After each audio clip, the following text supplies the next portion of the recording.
$1.59 trillion বকেয়া।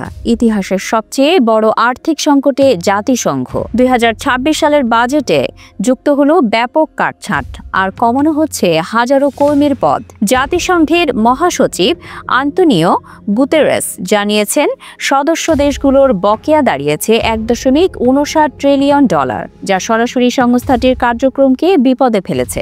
2026 সালের budget নির্ধারণ করা হয়েছে $3.24 বিলিয়ন, যা 2025 সালের তুলনায় $577 মিলিয়ন কম। মূলত বড় শক্তিগুলোর বকেয়া বাড়ায় জাতিসংঘের আর্থিক প্রবাহে বড় ধস নেমেছে।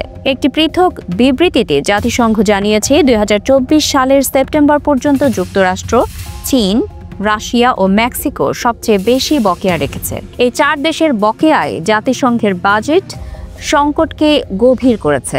বাজেট ঘাটতি মোকাবেলায় জাতিসংঘের বিভিন্ন সংস্থায় মোট 2681টি পদ বাতিল করা হবে।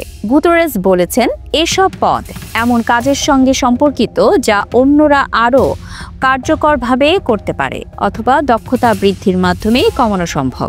এছাড়া লিকুইডিটি ক্রাইসিসের কারণে জাতিসংঘের প্রায় 18% পদ আগেই শূন্য রয়েছে।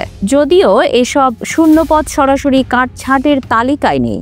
2026 সালে বিশেষ রাজনৈতিক মিশনগুলোতে বরাদ্দ কমিয়ে $543.6 মিলিয়ন করা হবে, যা আগের বছরের তুলনায় $149.5 মিলিয়ন বা 21.6% কম। কিছু মিশন বন্ধ করে এবং কিছু মিশনের কার্যক্রম সীমিত করে এই সাশ্রয় করা হবে। নিউ ইয়র্কে ব্যয় কমানোর অংশ হিসেবে জাতিসংঘ 2027 সালের মধ্যে আরও 2টি অফিস লিজ বাতিলের পরিকল্পনা করছে। এতে 2029 সাল থেকে বছরে প্রায় $24.5 মিলিয়ন সাশ্রয় হবে।